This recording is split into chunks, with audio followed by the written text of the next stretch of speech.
Hello friends, welcome my YouTube channel. आज हमारा topic है दर्पण। इसको इंग्लिश में मिरर बोलते हैं। जनरली भाषा में इसको हम लोग आईना के नाम से जानते हैं। आईना। दर्पण होता क्या है? तो दर्पण एक उत्तम परावर्तक सतह होता है। पिछले क्लास में हम लोगों ने पढ़ा था प्रकाश का परावर्तन। तो वहाँ पे ये बताया गया था कि प्रकाश जब किसी परावर्तक सतह से टकराकर लौटती है तो इस घटना को परावर्तन कहते हैं। तो वही परावर्तक सतह क्या है? दर्पण। दर्पण एक उत्तम परावर्तक सतह है। दर्पण का क्या हो जाएगा? दर्पण एक उत्तम परावर्तक सतह है। दर्पण जो है एक उत्तम परावर्तक सतह है। मतलब जब दर्पण में प्रकाश की किरणें आपतित होती है तो ये उसके अधिकतम भागों को वापस कर देता है। इसलिए दर्पण एक उत्तम परावर्तक सतह है। दर्पण के प्रकार। दर्पण के प्रकार ये 3 प्रकार के होते हैं।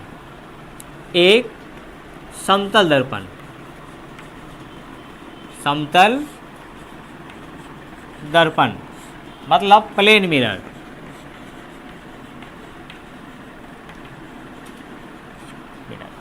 दूसरा अवतल दर्पण। अवतल दर्पण मतलब कनकेव मिरर।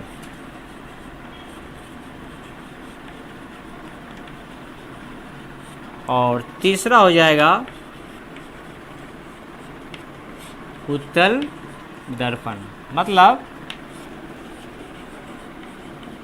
Convex mirror. यहाँ पे जो अवतल दर्पण है, उत्तल दर्पण, इस दोनों दर्पण को हम गोलीय दर्पण के नाम से भी जानते हैं। गोलीय दर्पण मतलब स्फेरिकल मिरर।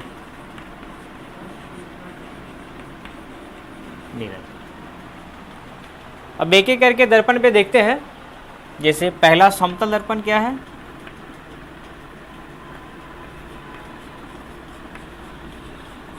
समतल दर्पण। समतल दर्पण का जो परावर्तक सतह होता है वह समतल होता है, बिल्कुल सीधा होता है ना, एक सीध में होता है। समतल दर्पण का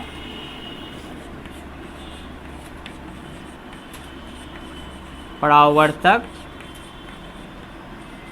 सतह समतल होता है। जैसे ये बिल्कुल सीधी लाइन है और इसको एक तरफ से पेंट कर देंगे, ये दर्पण बन गया, ये समतल दर्पण। इस फिगर को हम ऐसे भी बना सकते हैं, ऐसे करके।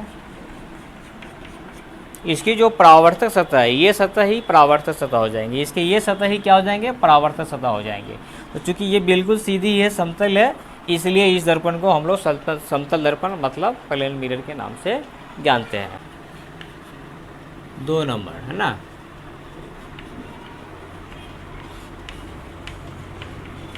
अवतल दर्पण ये क्या होता है?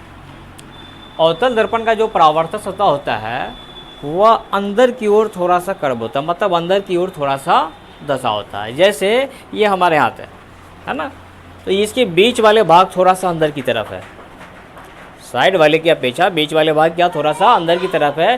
ठीक ऐसे ही अवतल दर्पण का जो परावर्तक सतह होता है वो थोड़ा सा अंदर की ओर कर्व होता है, मतलब अंदर की ओर धंसा हुआ होता है।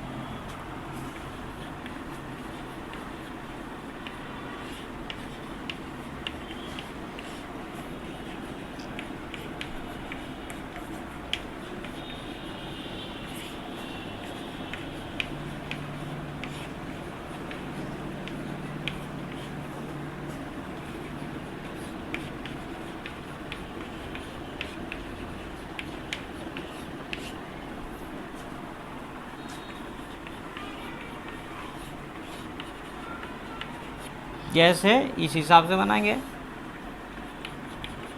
ये हो गया अवतल दर्पण। इसकी जो परावर्तक सतह है वो क्या, हल्का सा अंदर की ओर कर रहा है ना। तीसरा है हमारा उत्तल दर्पण। उत्तल दर्पण ये क्या होता है, तो उत्तल दर्पण के जो परावर्तक सतह होते हैं वो बाहर की ओर थोड़ा सा निकला होता है, बाहर की तरफ। जैसे यहाँ पे ही देखेंगे गोल फेस है, इसकी बीच वाले साइड वाले के अपेक्षा बीच वाले भाग क्या थोड़ा सी बाहर की तरफ होंगे। ठीक ऐसे ही जो उत्तल दर्पण होंगे, उत्तल दर्पण के जो परावर्तक सतह होंगे वो थोड़ा सा बाहर की तरफ निकले हुए होंगे, मतलब बाहर की तरफ उठे होंगे।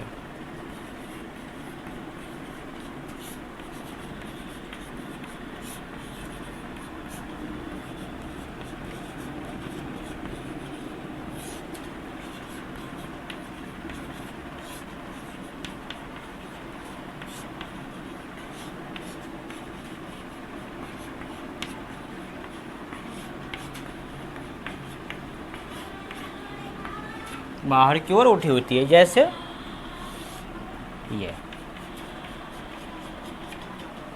दर्पण से रिलेटेड कुछ पॉइंट को देखते हैं, या यूँ कहे तो दर्पण के कुछ विभिन्न भागों को देखते हैं। जैसे हम यहाँ पे कोई दर्पण ले रहे हैं, मान लेते हैं ये अवतल दर्पण ले लिए हम, और इसका जो ये होता है एक ये लाइन है। अब यहाँ पे ये पॉइंट P होता है, ये पॉइंट F होता है और ये पॉइंट C होता है।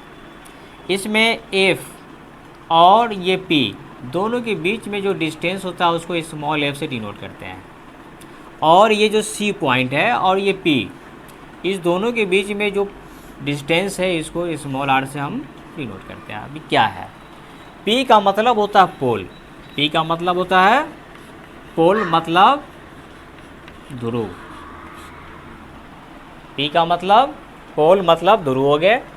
यहाँ पे F का मतलब होता है फोकस, फोकस।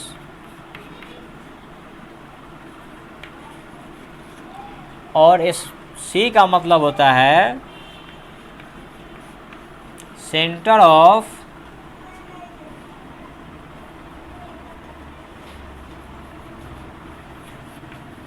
कर्वेचर, मतलब वक्रता केंद्र।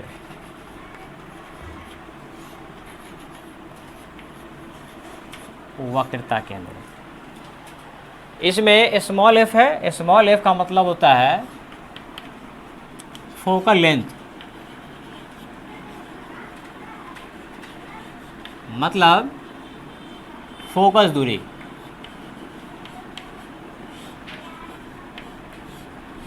और यहाँ स्मॉल आ रहा है, इसका मतलब होता है रेडियस ऑफ कर्वेचर, मतलब वक्रता त्रिज्या। और ये जो लाइन है जो P और C को मिलाती है इसको बोलते हैं मेन एक्सिस, है ना। तो इसको हम एक से डिनोट करते हैं, मेन एक्सिस, मतलब अक्ष या मुख्य अक्ष, अक्ष या मुख्य अक्ष। अब हम लोग एक एक करके सभी पॉइंट के बारे में एक एक करके डिस्कस करेंगे कि इसमें पोल क्या होता है, फोकस क्या होता है, वक्रता केंद्र क्या होता है, और फोकल लेंथ क्या होता है, रेडियस क्या होता है, और एक्सिस या मेन एक्सिस मतलब अक्ष या मुख्य अक्ष क्या होता है। इसमें पोल क्या होता है, पोल पे देखते हैं, है ना। ये क्या होता है, तो दर्पण का जो मध्य बिंदु होता है, दर्पण का मध्य बिंदु होता है। जैसे ये एक बोर्ड है, अगर हम मान लेते हैं कि ये हमारा एक मिरर है ना, तो इसके ठीक बीच में लगभग पॉइंट, ये इसके पॉइंट जो होंगे वो बीच के पॉइंट होंगे, है ना। तो ये जो बीच का पॉइंट होगा, इसी पॉइंट को हम लोग इस दर्पण के लिए, अगर ये बोर्ड हमारा दर्पण होता तो इस दर्पण के लिए बीच का जो पॉइंट होता है इसी को हम लोग बोलेंगे दर्पण का ध्रुव, है ना। तो दर्पण का ध्रुव क्या होता है, दर्पण के मध्य बिंदु को,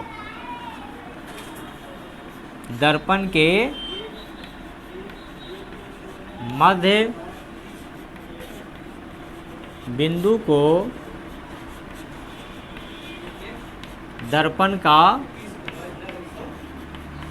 ध्रुव कहते हैं। जैसे यहाँ फिगर में भी डिनोट किया है, ये जो दर्पण का ठीक बीच वाला पॉइंट है ना, तो इस बिंदु को ही दर्पण का ध्रुव कहेंगे, मतलब पोल कहेंगे। दूसरा हमारा पॉइंट था फोकस क्या है ना, फोकस ये क्या होता है। क्योंकि पिछले क्लास में हम लोग ने पढ़ा था कि प्रकाश जो है, लाइट, वो एक दूसरे के समांतर होती है ना।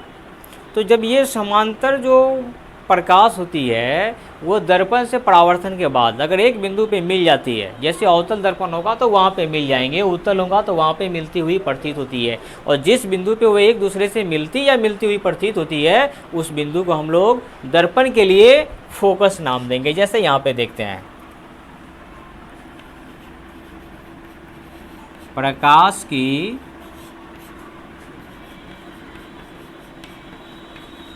समांतर किरणें दर्पण से परावर्तन के बाद एक दूसरे से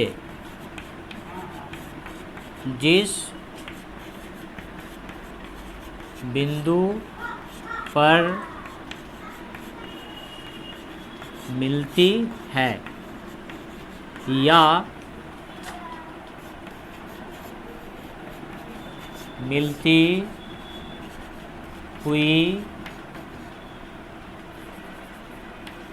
प्रतीत होती है, उस बिंदु को दर्पण का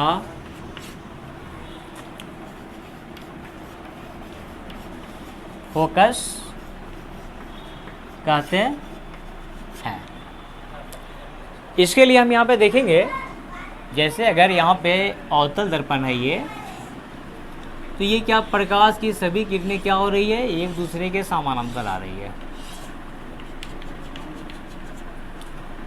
जो इसके मिडिल पॉइंट पे आएंगे, मतलब पोल पे आएंगे, वो किरण जिस डायरेक्शन पे आएगा उसी पे वापस लौट जाएगा। लेकिन बाकी बात देखेंगे दर्पण का झुकाव किस तरफ है, उसी हिसाब से प्रकाश की किरणें मुड़ जाएंगी। और ये सब के सब किरणें क्या होंगी, परावर्तन के बाद आपस में इस हिसाब से मुड़ेंगी कि ऐसा लगेगा कि सब के सब किरणें एक बिंदु पे मिल रही है। यहाँ पे ये देख सकते हैं, है ना।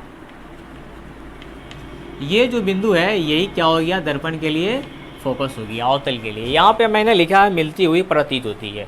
उसके लिए हम इस फिगर को देखेंगे।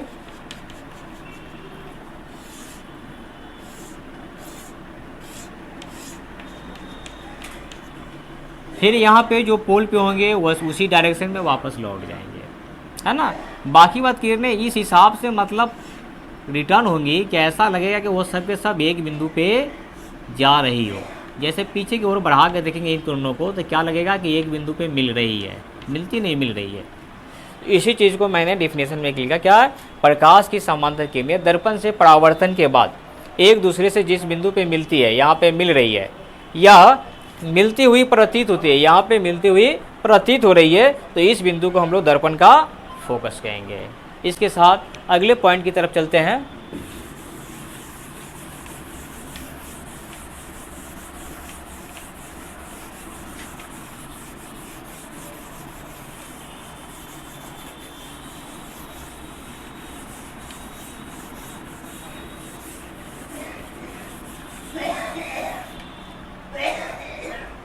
अगला पॉइंट था हमारा फोकस के बाद वक्रता केंद्र, मतलब centre of curvature. Centre of curvature ये क्या होता है। क्योंकि मैंने बताया अभी कि अवतल उत्तल दर्पण को गोलीय दर्पण के नाम से भी जानते हैं, क्योंकि गोलीय दर्पण के दो प्रकार है। तो ये दर्पण जिस खोखले गोले का भाग होता है उस गोले के केंद्र को ही दरअसल सेंटर ऑफ कर्वेचर मतलब वक्रता केंद्र कहते हैं। दर्पण जिस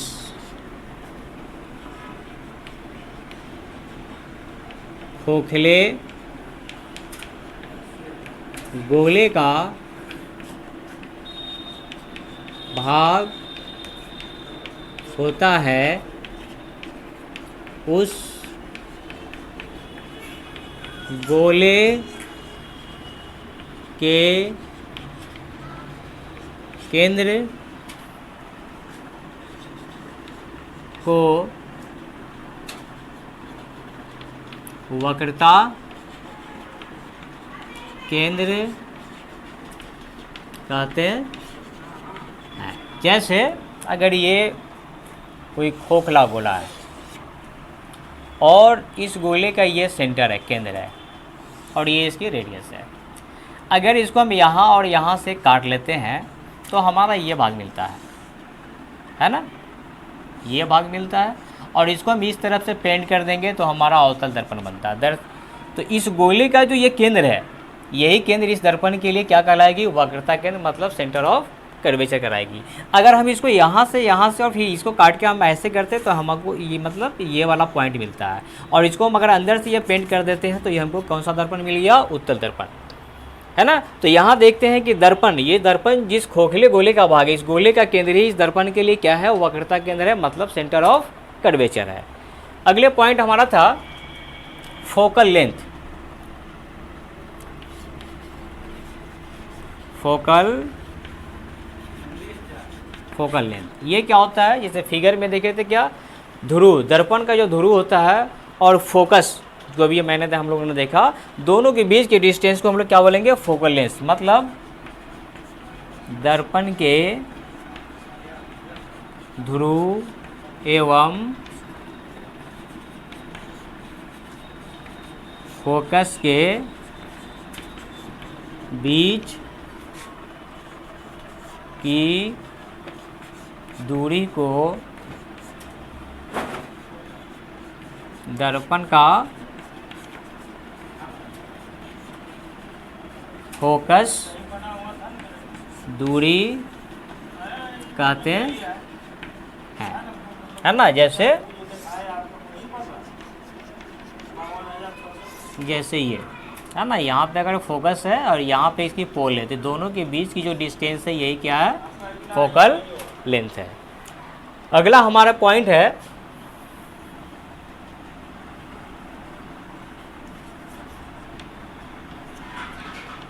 रेडियस ऑफ कर्वेचर, मतलब वक्रता त्रिज्या। ये क्या होता है? तो ये भी ठीक इसी टाइप से दर्पण के ध्रुव एवं वक्रता केंद्र के बीच की दूरी को दर्पण का वक्रता त्रिज्या कहते हैं। जैसे ये हमारा दर्पण हो गया, ये पोल हो गया, ये एफ हो गया और ये सी हो गया। तो यहाँ से जो इसकी दूरी है इसी को क्या कहेंगे? वक्रता त्रिज्या कहेंगे। लास्ट पॉइंट है हमारा अक्ष या मुख्य अक्ष। अक्ष या मुख्य अक्ष ये क्या होता है? तो ये दर्पण के ध्रुव, फोकस और वक्रता केंद्र के मिलाने वाली रेखा को हम लोग अक्ष या मुख्य अक्ष के नाम से जानते हैं। दर्पण के ध्रुव, फोकस एवं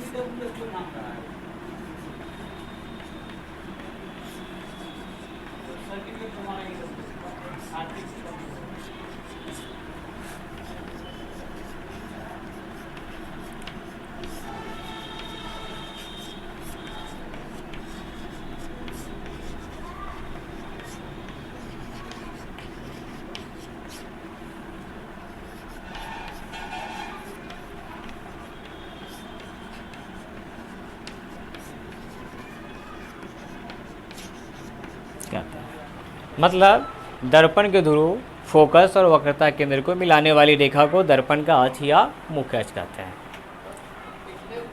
अगर हमारा ये वीडियो पसंद आया हो तो लाइक करें, सब्सक्राइब करें, ज़्यादा से ज़्यादा शेयर करें। फिर मिलते हैं अगले वीडियो में।